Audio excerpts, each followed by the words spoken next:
Vamos orar. Santo Deus, magnífico Pai, nós queremos te agradecer imensamente pela tua bondade, pelo teu amor, pelo teu cuidado. Pedimos bênçãos especiais, Senhor, sobre esse estudo, que iremos falar sobre a sacudidura.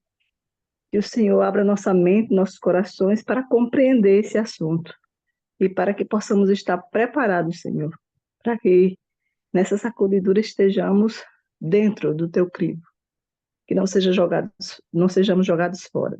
Abençoa cada família aqui representada, abençoa a irmã Rosana, que ela seja plenamente cheia do teu espírito e que possa partilhar a tua palavra, os teus ensinos para nós nessa noite.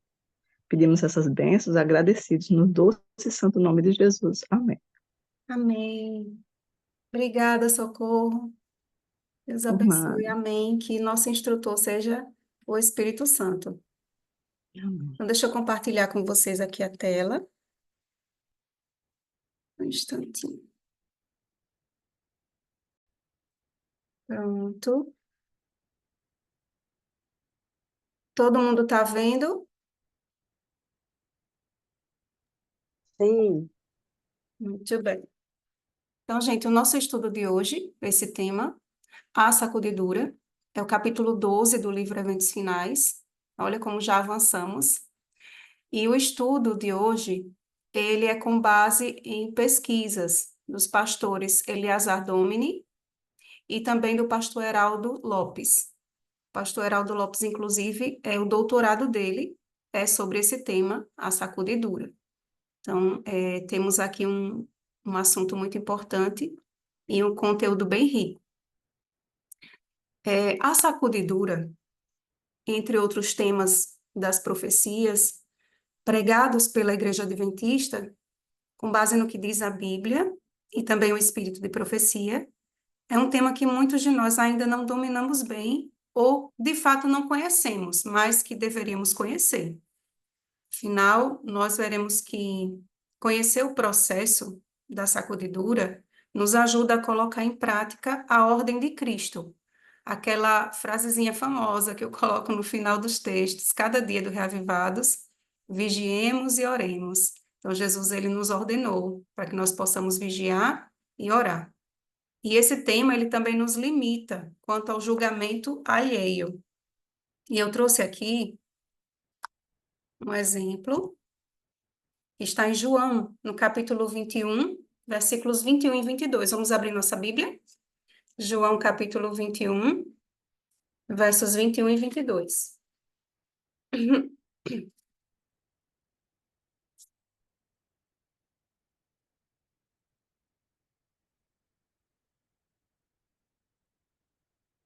Para quem está chegando agora, hoje está participando a primeira vez do estudo, nós damos aqui a oportunidade para que vocês possam participar também das leituras bíblicas, tá bom?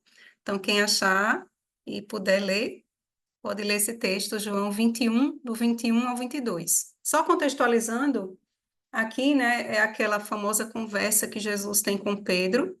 Ele aparece depois da sua ressurreição algumas vezes aos discípulos, e dentre essas ele aparece ali na praia, e tem ali uma pesca maravilhosa novamente, e João, ele alerta Pedro, Pedro é o Senhor, e Pedro se lança na água, sai correndo aqui como nós vemos nessa imagem, e ali na conversa com os seus discípulos, Jesus ele faz uma pergunta a Pedro, Pedro, tu me amas? E ele faz essa pergunta 3 vezes, exatamente quantas vezes Pedro o negou. E no final Pedro ele fica um pouco triste. E Jesus ele revela ali, logo depois, a forma com que Pedro morreria. E nos versos 21 e 22 nós vamos ver ali qual foi o desfecho dessa conversa. Alguém pode ler?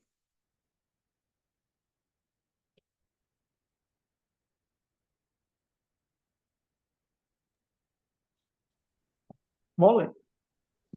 Certo. Posso ler? João Pode?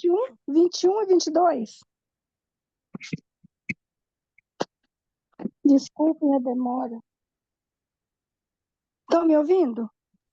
Isso, versículos 21 e 22.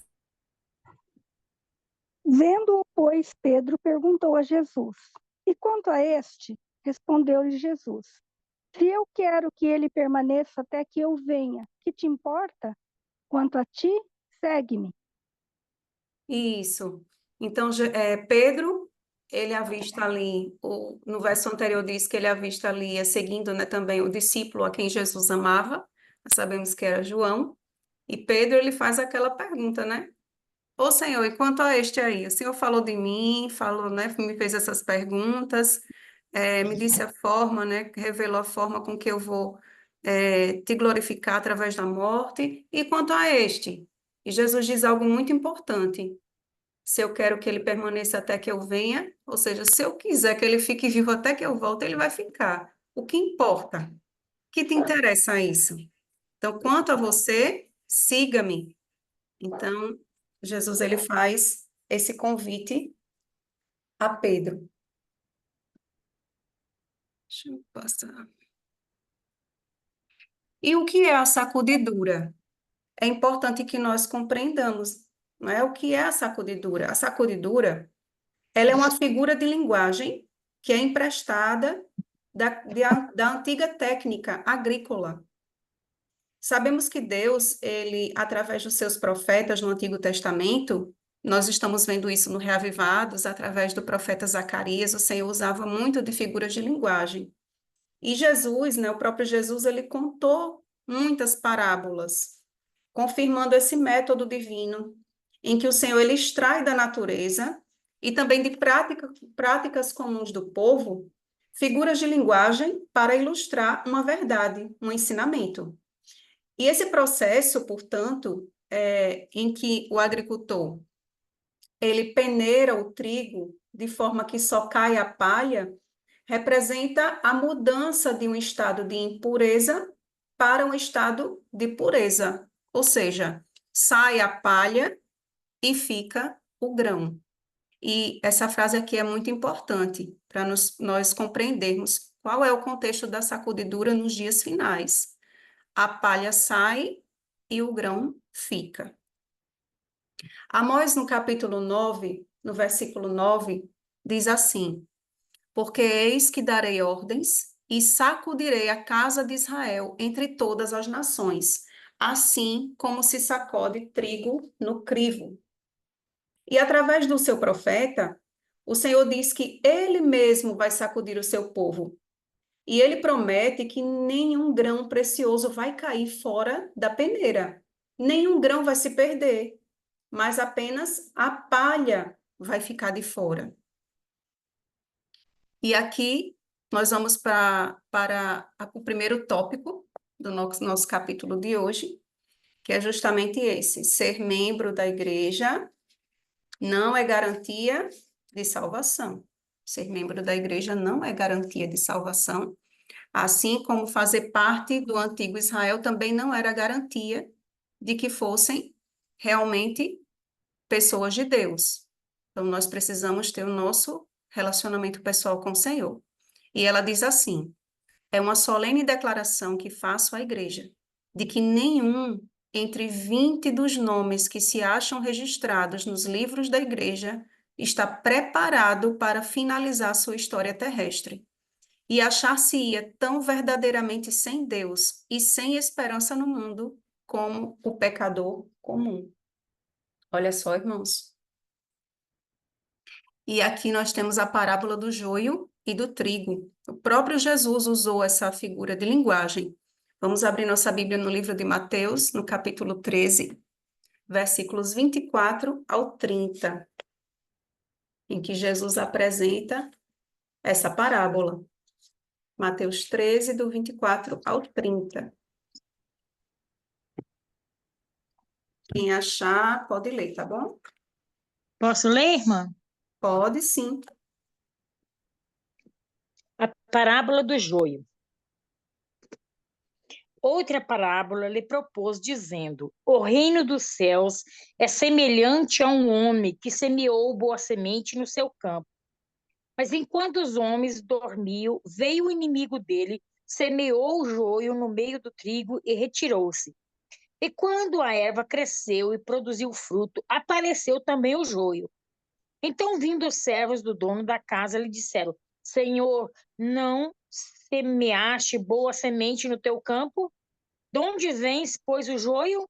Ele, porém, lhe respondeu: Um inimigo fez isso. Mas os servos lhe perguntaram: Queres que vamos e arrancamos o joio? Não, replicou ele, para que, ao separar o joio, não arranques também com ele o trigo. Deixai-vos crescer junto até a colheita. E no tempo da colheita direi aos ceifeiros: Ajuntai primeiro o joio, atai-o em feixes para ser queimados, mas o trigo recolhei-o no meu celeiro. Obrigada, Marisa. Então, nós vemos aqui que Jesus, ele propôs essa parábola, e o final é bem interessante, que ele diz assim, ó, primeiro ajunte o joio, atai-o em feixes para ser queimado, mas o trigo recolhei-o no meu celeiro. O trigo fica. E, irmãos, a igreja, ela é feita de pessoas. Pessoas são imperfeitas, incluindo você e eu. A nossa parte é crescermos juntos como trigo. Faz sentido uma haste de trigo se levantar e dizer assim: Ei, sai fora aí, agricultor, que quem vai peneirar aqui sou eu? Não faz sentido algum. Então, Deus não nos chamou como juízes de sua igreja, mas como suas testemunhas. Não fazemos a obra de Deus espalhando críticas, espalhando acusações contra os nossos irmãos. E isso pelo simples fato de que essa obra pertence àquele que nos acusa de dia e de noite. Quem é ele? Satanás. Ele é mestre nisso. Ele é o enganador, ele é o acusador dos irmãos. Porém, isso não elimina o fato de que o erro, o pecado, precisa sim ser corrigido, mas não com o espírito de acusação, nem de qualquer maneira, irmãos. Aqueles que corrigem devem ser pessoas espirituais, pessoas preparadas, pessoas cheias do Espírito Santo e que o façam no espírito correto. Então, aqui vem esse tópico, onde a palha é separada do trigo. E ela diz assim: introduzir-se-ão, quase que não sai, divisões na igreja. Desenvolver-se-ão dois partidos. O trigo e o joio crescerão juntos para a ceifa.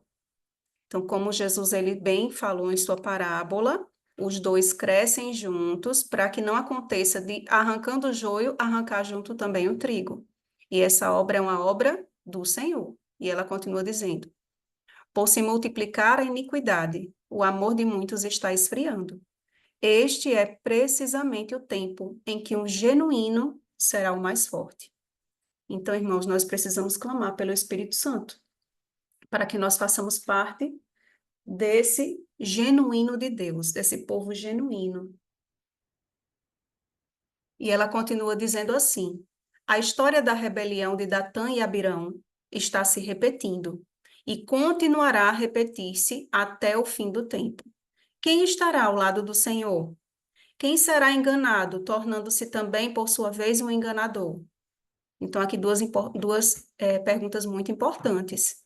E essa história aqui de Datã e Abirão se encontra em Números capítulo 16. Nós não vamos ler agora, você pode ler mais tarde. É uma experiência bem interessante. Datã, Abirão e Corá, na verdade, também se levantam ali contra a liderança de Moisés e de Arão, e eles colocam em dúvida isso, né, com relação ao povo, criam ali todo um espírito de incredulidade, e eles juntam também homens que eram vistos como grandes líderes da nação, 250 homens. Então, eram muitos líderes envolvidos naquela rebelião. E nós conhecemos a história. Moisés, ele lança um desafio, eles levam ali os incensários diante do templo, o Senhor faz descer fogo do céu, depois, né, queima aqueles 250, e com relação a Corá, Datã e Abirão, a terra se abre e engole tanto a eles quanto suas famílias e tudo que eles têm. Então, irmãos, nessa história, nós podemos refletir algo muito sério, que através da nossa vida, a nossa família também pode ser atingida e de uma forma muito grave. Então, nós precisamos estar sempre com o Senhor, pedindo orientação do Espírito Santo e não permitir que o inimigo crie em nós um coração de incredulidade, ou um coração de rebeldia, de apostasia contra o Senhor. E ela continua dizendo, no mesmo tópico, o Senhor virá em breve, amém?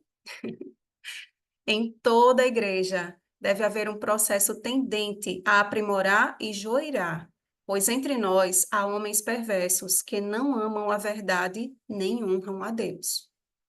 Estamos no tempo da sacudidura, tempo em que cada coisa que pode ser sacudida, sacudir-se-á. O Senhor não desculpará os que conhecem a verdade se não obedecem a seus mandamentos por palavra e ação. Então, o Senhor espera, irmãos, que nós obedeçamos aos mandamentos do Senhor por palavra e ação. Então, para aqueles que estão buscando a vontade de Deus nesses últimos dias e percebem que coisas estranhas, coisas contrárias à vontade do Senhor, à sua palavra, começam a acontecer dentro da igreja, não há razão, irmãos, para alarme, porque dois partidos estão se desenvolvendo. O que cabe a nós? Cabe a nós clamarmos pelo Espírito Santo, perseverarmos no estudo da palavra de Deus, em uma vida de oração, para não cairmos na triste estatística que a irmã White relatou lá no início do nosso estudo. E eu vou ler novamente esse texto, onde ela diz que é uma solene declaração que faço à igreja, de que nenhum entre 20 dos nomes que se acham registrados nos livros da igreja está preparado para finalizar sua história terrestre e achar-se-ia tão verdadeiramente sem Deus e sem esperança no mundo como o pecador comum. Irmãos, nós não podemos ser como pecadores comuns. Todos nós somos pecadores, todos carecemos da graça de Deus e fomos destituídos da glória de Deus. Mas nós precisamos buscar o sangue restaurador, renovador, o sangue que limpa, que é o sangue do Cordeiro, que foi vertido na cruz do Calvário por mim e por você. Irmãos, o que a irmã White escreveu é que existe um grande número de pessoas na igreja que não passam de crentes nominais, só são adventistas de nome. Tem o nome de adventistas do sétimo dia, mas a vida não está em harmonia com o título e nem tampouco busca um relacionamento íntimo com Deus. E eu falo isso hoje como uma pessoa que já passou por essa experiência de ser uma crente simplesmente nominal. E que todos os dias, a partir do dia em que o Senhor me encontrou, todos os dias tenho lutado com Deus para não voltar àquelas águas termais de Laodiceia, porque água morna é confortável, não é verdade? E haverá também, irmãos, uma perseguição.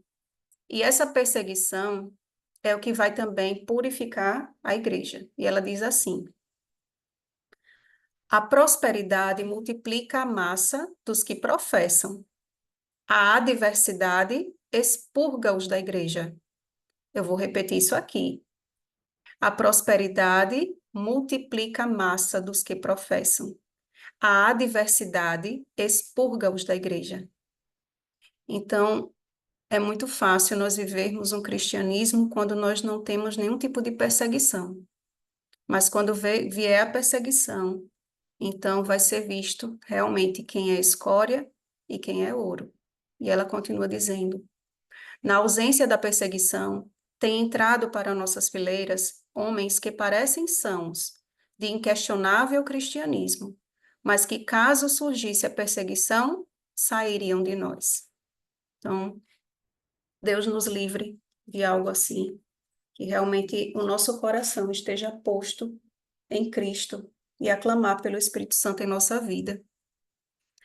E quando a lei de Deus for anulada, sua igreja será peneirada por provas terríveis, e uma proporção maior do que agora podemos prever dará ouvidos a espíritos enganadores e doutrinas de demônios. E isso o apóstolo Paulo já tinha nos advertido lá no livro de Timóteo, 2 Timóteo, vamos abrir a Bíblia, 2 Timóteo, capítulo 4, versículos 3 ao 5.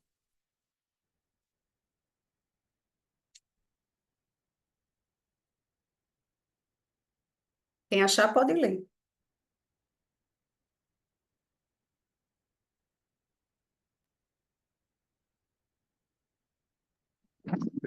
Vou ler.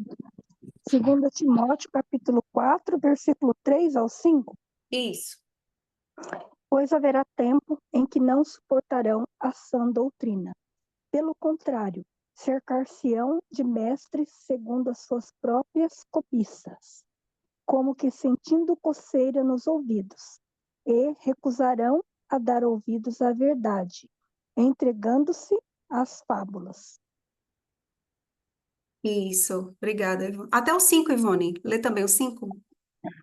Assim, tu, porém, sê sóbrio em todas as coisas, suporta as aflições, faze o trabalho de um evangelista, cumpre cabalmente o teu ministério.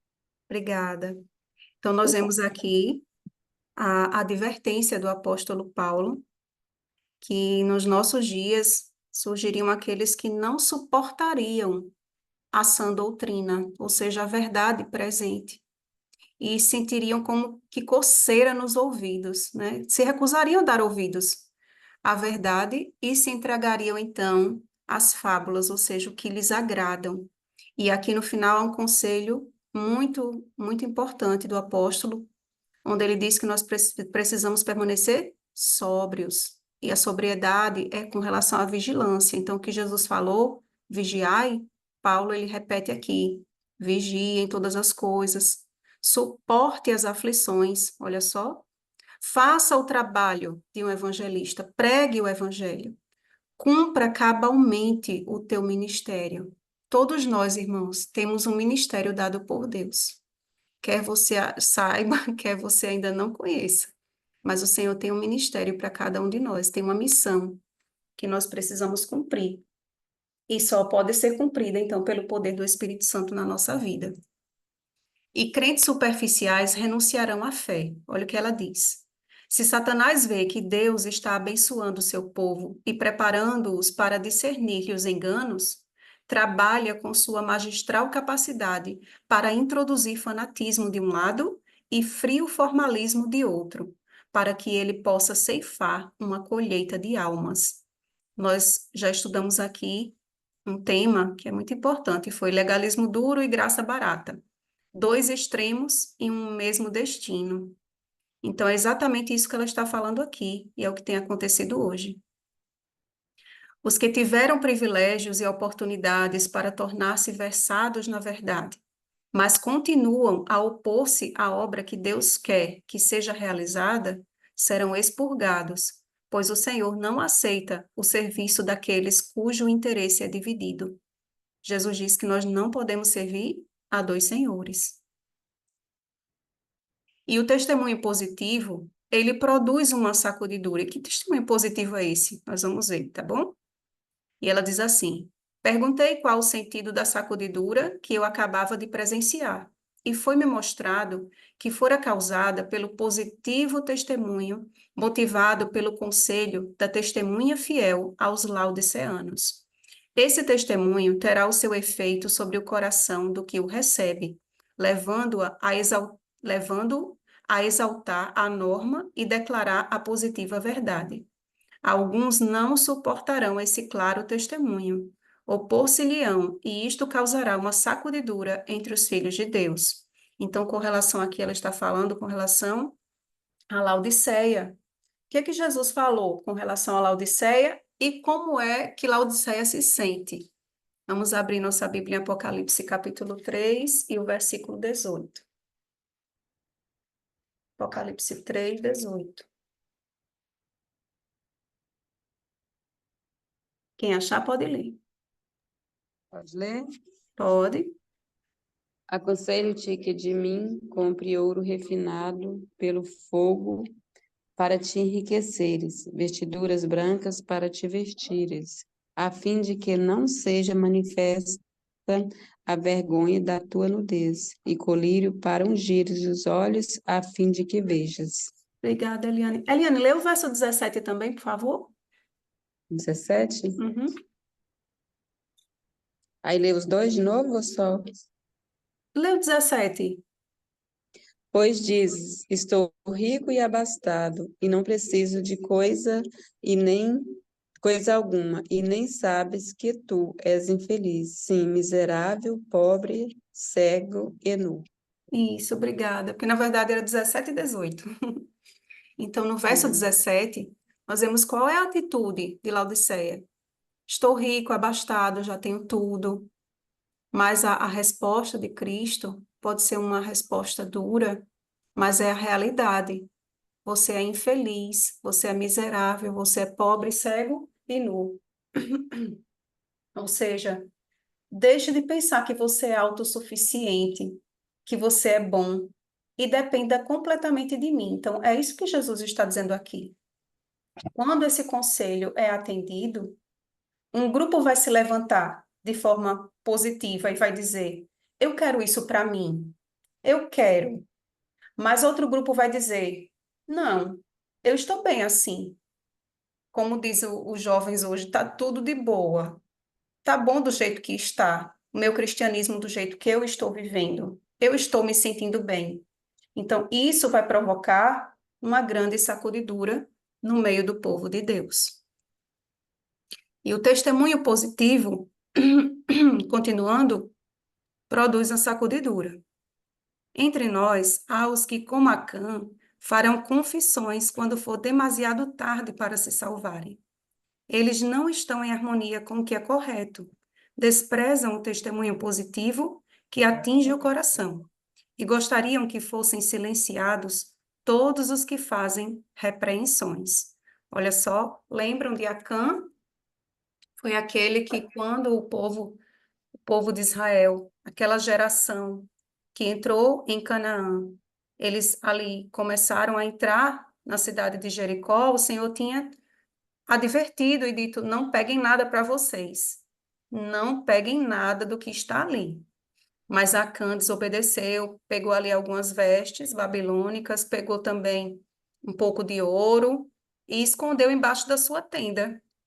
O Senhor deu oportunidades àquele homem para confessar o seu pecado. Foi sorteada a tribo, foi sorteada a família, foi sorteado até chegar no nome dele. E ele permitiu que isso acontecesse. Então, irmãos, nós precisamos aproveitar as oportunidades que o Espírito Santo nos dá antes que seja tarde. E pela oração e confissão do pecado, precisamos preparar o caminho do Rei Jesus. Então, é através de uma vida de oração, confissão, reconhecendo os nossos pecados, o que precisa ser transformado no nosso caráter. Não é uma obra nossa, é uma obra do Espírito Santo, mas nós precisamos permitir que ela aconteça. E críticas injustas causam perda de almas. Mesmo em nossos dias, tem havido e continuará a haver famílias inteiras que uma vez se regozijaram na verdade e que perderão a fé devido às calúnias e falsidades que lhes foram apresentadas com relação àqueles a quem amavam e com os quais tiveram agradável conselho. Irmãos, eu já vi isso acontecendo. Uma família inteira sai da igreja por causa de disse-me-disse, por causa de fofoca. Nós precisamos ter muito cuidado e lembrar da tribo de Dan. A tribo de Dan era conhecida como uma serpente astuta, uma cobra, né? Eram falsos, era a tribo da fofoca. E quando nós vamos lá em Apocalipse e vemos os 144.000 e a representação das tribos, a tribo de Dan não está lá. Então, que Deus nos livre disso aqui também. E o que também vai provocar uma sacudidura é a introdução de falsas teorias ancoradas no arenoso fundamento de tradições, de preferências humanas. Ah, eu gosto assim, ah, eu prefiro assim, eu acho, eu penso. Precisamos ter muito cuidado. Ideologias pessoais, querer atualizar a Bíblia, misturar política com religião, tudo isso vai excluir multidões do reino dos céus. E as falsas doutrinas afastam alguns. Ao vir a sacudidura pela introdução de falsas teorias, esses leitores superficiais, não ancorados em parte alguma, são como a areia movediça, escorregam para qualquer posição para agradar a tendência de seus sentimentos de amargura. O inimigo introduzirá doutrinas falsas, tais como a de que não existe um santuário. Este é um dos pontos em que alguns se apartarão da fé. Irmãos, existe sim um santuário, a Bíblia é muito clara. Há um santuário no céu e nós sabemos onde Jesus está, no lugar santíssimo, intercedendo por mim e por você. E louvado seja o nome de Deus, porque essa verdade existe. E nós temos a esperança de que quando a obra do Senhor terminar no santuário, nós seremos levados para o lar, levados para casa. E eu louvo a Deus, irmãos, pelo espírito de profecia. Nós precisamos louvar a Deus e agradecer, porque Ele acendeu mais luz no nosso tempo. Precisamos agradecer ao Senhor, porque Ele deixou a sua última igreja a voz da profecia. Aceitar apenas o que nos convém, dos escritos da irmã White, é andar em terreno perigoso, amados. Ou ela é inspirada, ou ela não é. Não existe meio termo. Ou você acredita no que ela escreveu, que ela foi uma mensageira do Senhor, ou você não acredita. E vai haver essa rejeição dos testemunhos, que vai resultar em apostasia. Olha o que diz aqui. Uma coisa é certa: os adventistas do sétimo dia, que se colocam sob o estandarte de Satanás, abandonarão primeiro sua fé nas advertências e repreensões contidas nos testemunhos do Espírito de Deus. Então, aqui ela falando sobre o que está contido nos seus escritos. Em Provérbios 29, 18, vamos abrir a Bíblia? Provérbios 29, 18.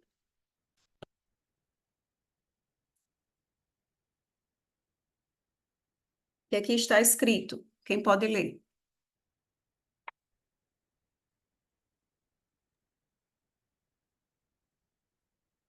Não havendo profecia, o povo se corrompe, mas o que guarda a lei, esse é feliz. Amém. Louvado seja Deus. Obrigado, irmão Adriano. Então, nós precisamos da profecia, da voz profética, irmãos. Em todos os momentos mais difíceis do seu povo, o Senhor levantou profetas. Como é que ele ia deixar o seu último povo sem uma voz profética? E isso nós temos garantido na palavra de Deus, Apocalipse 12, 17 e a confirmação em Apocalipse 19, 10. Mas haverá também deserções de líderes e pastores. Olha que coisa triste. Mas ela continua dizendo aqui, antes de a gente ir para o próximo tópico. O plano de Satanás é enfraquecer a fé do povo de Deus nos testemunhos. Em seguida, vem o ceticismo no tocante aos pontos vitais de nossa fé, as colunas de nossa posição, depois as dúvidas acerca das escrituras sagradas, e então a caminhada descendente para a perdição. Então, a gente vê aqui que é uma escala decrescente. E a coisa mais perigosa, irmãos, é justamente esse espírito de incredulidade, porque foi isso que muitas vezes arruinou o povo de Israel. Por isso que Paulo, lá em 1 Coríntios 10, diz que toda a história de Israel foi nos deixada como exemplo, para que nós possamos agir diferente. E haverá deserções entre dirigentes de igreja. Nas cenas finais da história terrestre, homens a quem ele honrou grandemente seguirão o exemplo do antigo Israel. Então, irmãos, não é tempo de nós seguirmos homens, é tempo de nós seguirmos a palavra e o espírito de profecia. Então, se o que estão falando está de acordo com a palavra de Deus, com assim diz o Senhor, então nós podemos ouvir. Agora, se nós não estivermos bem alicerçados sobre a rocha, que é Cristo, que é a sua palavra, nós seremos enganados. Então, para nós não cairmos no engano do inimigo, nós vamos ver um pouquinho mais à frente o que vai acontecer. Como o inimigo, ele vai e já está usando até os púlpitos de nossa igreja para pregar heresias. Então, se nós não estivermos bem alicerçados na palavra, tendo conhecimento da verdade, irmãos, nós vamos acabar caindo no erro. E são sutilezas, então precisamos ter muita atenção. E ela continua: muitos demonstrarão que não são um com Cristo. que não estão mortos para o mundo, para que possam viver com ele. E as apostasias de homens que ocuparam posições de responsabilidade serão frequentes. Será que isso não já tem acontecido? As apostasias de homens que ocuparam posições de responsabilidade serão frequentes. Então, não é de se admirar, não é de se espantar, porque isso tem acontecido pelo mundo afora. E pastores não santificados serão eliminados, assim como membros, leigos, líderes, também pastores. É triste, mas é a realidade. Olha o que ela diz. A grande questão que está tão próxima, que é o cumprimento da lei dominical, eliminará aqueles a quem Deus não designou. E ele terá um ministério puro, leal, santificado e preparado para a chuva serôdia. Louvado seja o nome do Senhor. Porque é uma obra que é feita por ele, pelo seu Espírito, não é uma obra nossa. Então, muitos se levantarão em nossos púlpitos, eu acho essa aqui a citação mais forte, tendo nas mãos a tocha da falsa profecia acesa na infernal tocha de Satanás. Irmãos, isso aqui é muito forte. Então, se nós estivermos bem alicerçados na palavra, no conhecimento, continuarmos buscando, como nós estamos buscando, o batismo do Espírito Santo, pedindo e clamando pela orientação divina, o Senhor não permitirá que essa tocha passe para nós, mas nós não seremos atingidos por ela. Então, ainda que subam em nossos púlpitos pessoas pregando falsas profecias, como ela diz aqui, acesa na infernal tocha de Satanás, nós saberemos reconhecer o que vem do Senhor e o que não vem. Pastores e médicos, olha só, pastores e médicos poderão apartar-se da fé, como a palavra e as mensagens que Deus tem dado à sua serva declaram que o farão. Então, isso é profético, irmãos. Infelizmente, muitas pessoas que nós admirávamos, é um texto que ela diz, estrelas que brilhavam se apagarão. Então, que Deus tenha misericórdia de nós e nos ajude a continuarmos buscando com todo o nosso coração a verdade do Senhor. Deixa eu passar para cá. Irmãos, ao longo da história, sempre houve sacudidura. Era um processo interessante antes, porque o Senhor, ele retirava o justo do meio do injusto. Era como se fosse um processo ao contrário do que nós estamos estudando aqui e o que vai acontecer, o que tem acontecido na sacudidura dos últimos dias. Lembrem de Noé. Noé ele foi retirado do meio dos ímpios, separado com sua família. Abraão, o Senhor disse, sai, né? Tirou ele da sua terra, da sua parentela, dos caldeus, e o enviou a outra terra. Ao retirar o povo hebreu do Egito, o Senhor também separou o seu povo do meio dos ímpios. Os próprios discípulos, eles foram separados do meio do povo de Israel. Na época ali da Idade Média, os reformadores foram retirados dentro da igreja apóstata. A própria igreja adventista do sétimo dia, Deus, ele então tirava o justo do meio do injusto. Mas nessa última sacudidura, há um processo inverso. Deus tira os injustos do meio dos justos. Lembra do texto de Amós? A palha sai e o grão fica. Então, irmãos, essa história de que o irmão pisou no meu calo, o irmão me magoou, vou sair da igreja. Essa igreja tem um monte de gente falsa, vou sair, como se lá fora também não tivesse, né? O mundo está entrando na igreja, não ponho mais meus pés santos aqui. Cuidado, muito cuidado. A igreja parece que vai cair, mas ela não vai cair. Cuidado, porque quem sai, irmãos, é palha, e quem permanece firme na palavra, na verdade de Deus, aquele que está estreitando o seu relacionamento com Cristo, buscando o batismo do Espírito Santo, para ser então a testemunha de Jesus, é porque deseja ser trigo no celeiro do Senhor. E ela diz assim, ó, O peneiramento de Deus sacode fora multidões como folhas secas. Naquele tempo devemos tirar calor da frieza dos outros, coragem de sua covardia e lealdade de sua traição. A igreja talvez pareça como prestes a cair, mas não cairá. Eis a famosa frase que nós gostamos tanto e ficamos tão felizes porque nos dá esperança. Ainda que venhamos a ver tantas coisas estranhas, diferentes, o mundo entrando, pessoas saindo, coisas acontecendo que não deveriam acontecer, palavras que não deveriam ser ditas nos púlpitos, a igreja parece como prestes a cair, mas não cairá. É uma promessa do Senhor.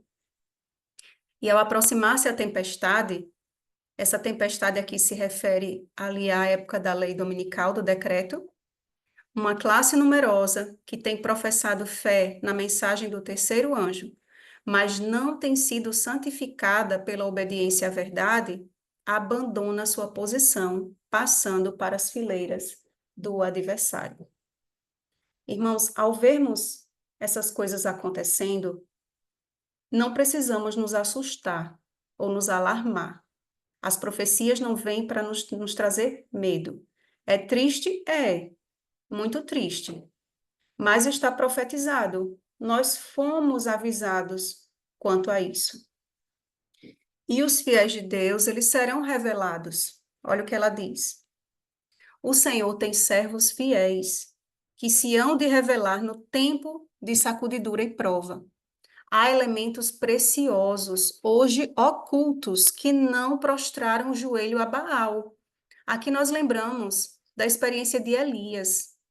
Elias, ele é chamado por Deus, tem um ministério poderoso. Ele enfrenta ali no Monte Carmelo os 450 profetas de Baal e os 400 do poste ídolo, ou seja, 850 homens contra um. Mas quem está com o Senhor, irmãos, é a maioria. E Elias sai dali vitorioso. Ele sobe ainda mais no monte. Ele ora, e ele ora perseverantemente, persistentemente, ora 7 vezes, crendo que o Senhor atenderá. E então ele vê uma pequena nuvem, seu servo vê ali uma pequena nuvem no céu, e Elias diz, vai chover. Ele crê, porque ele conhece o sinal de Deus. E nós precisamos conhecer o sinal do Senhor também.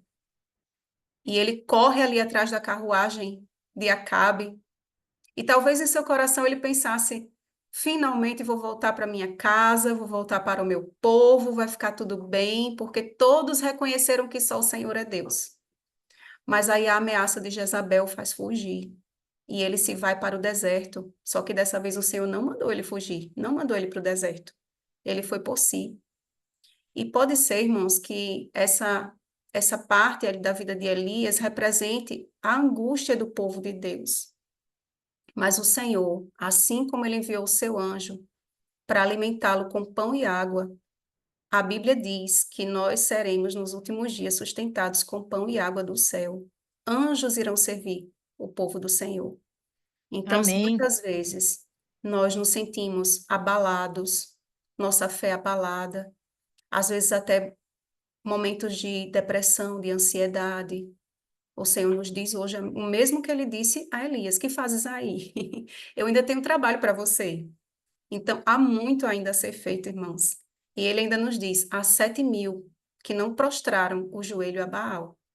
Então, da mesma forma, essa história nos é contada hoje, para que possa fortalecer a nossa fé e nós sabermos que o povo de Deus está espalhado pelo mundo, adorando somente o Senhor. E ela diz que durante o dia olhamos para o céu, mas não vemos estrelas. Ali se acham, fixas no firmamento, mas os olhos não as distinguem.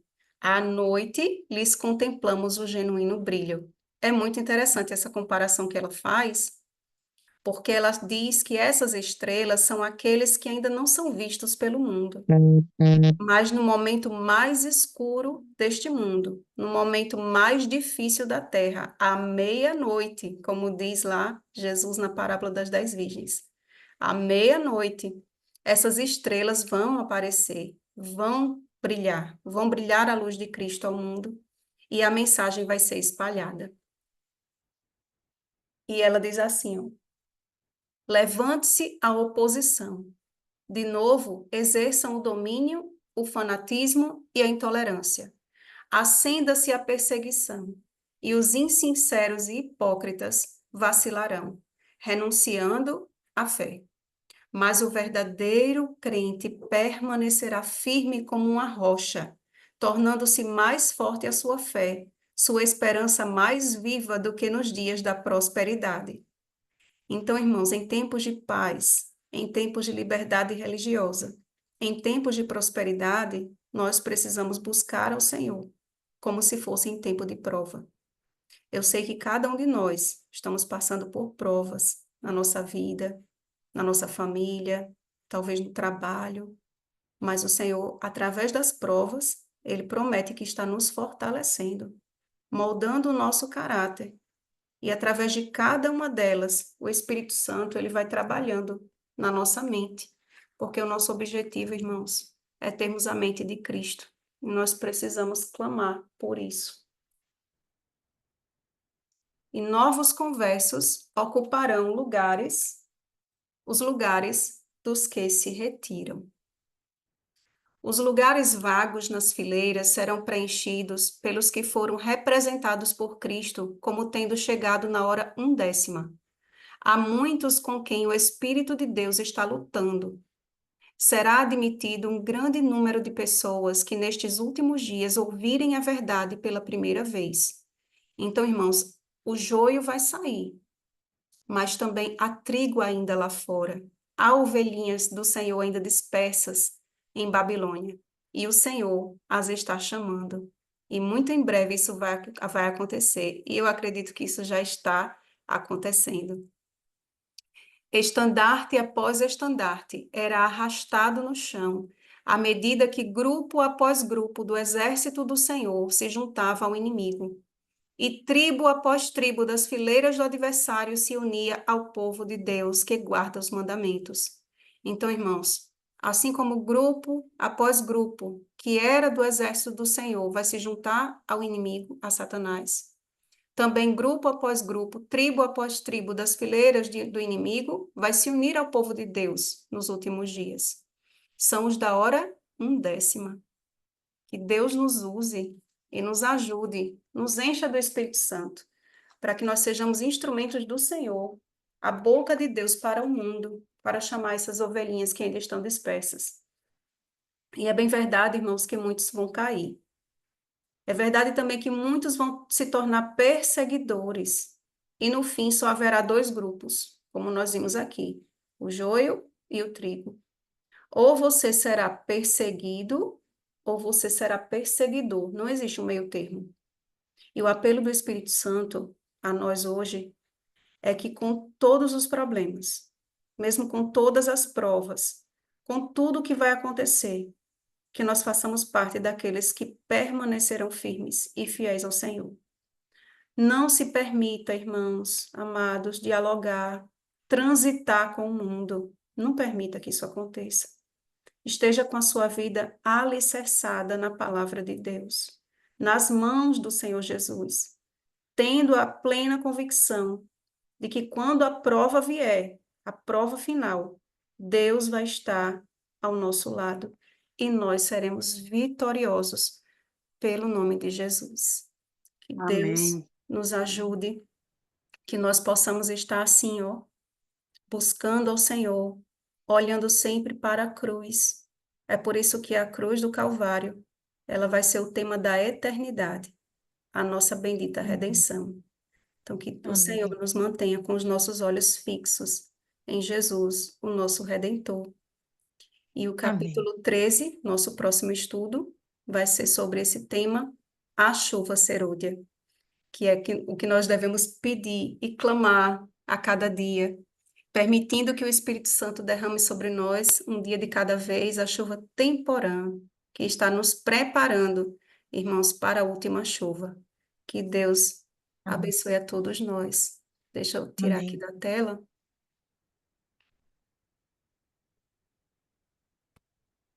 Pronto. Vamos fazer uma oração nesse momento? Oremos. Querido Pai que habita nos céus, Nós te agradecemos, Senhor, por mais um estudo da tua palavra, do espírito de profecia, pela riqueza, Senhor, da tua palavra, qual tesouro escondido que nós vamos cavando, cavando, e mais o Senhor vai nos revelando, vai falando conosco, vai colocando em nosso coração e aumentando a bendita esperança e também o conhecimento de Ti, Senhor, que é o conhecimento salvífico. Querido Pai, entregamos nossa vida, nossa casa em Tuas mãos. Clamamos a Ti, Senhor, pelo batismo do Espírito Santo, pela chuva serôdia em nossa vida. Ajuda-nos, Senhor, a sermos os Teus preciosos grãos. E a Tua palavra diz que o Senhor não vai perder nenhum grão. Nós queremos estar dentro do Teu crivo, Senhor, dentro da Tua peneira, dentro do celeiro celestial. Querido Pai, perdoa, Senhor, os nossos pecados. Como Davi, nós clamamos a Ti. Dá-nos, Senhor, cria em nós um coração puro e renova dentro de nós um espírito inabalável. Livra-nos, Senhor, da incredulidade. Livra-nos, Senhor, da corrupção que há no mundo. Livra-nos, Senhor, de todos os enganos do maligno. E nos ajuda a estarmos firmes, Senhor, na Tua palavra, Te buscando, Senhor, e Te adorando em espírito e em verdade. Que a maravilhosa obra do Espírito Santo, de nos convencer do pecado, da justiça, do juízo, de nos guiar a toda a verdade e de nos consolar nesses últimos dias, que nós possamos dar liberdade, Senhor, para que Ele realize essa boa obra em nós. E que essa boa obra continue, Senhor, até que ela seja completada. Perdoa, Senhor, os Teus filhos que ainda estão lá fora, que ainda precisam ouvir a Tua voz. Ajuda-o, Senhor. Abre seus olhos, abre seus ouvidos à Tua verdade. Fica conosco, Senhor, dá-nos uma noite de paz na Tua presença. Nós te pedimos e te agradecemos em nome de Jesus. Amém.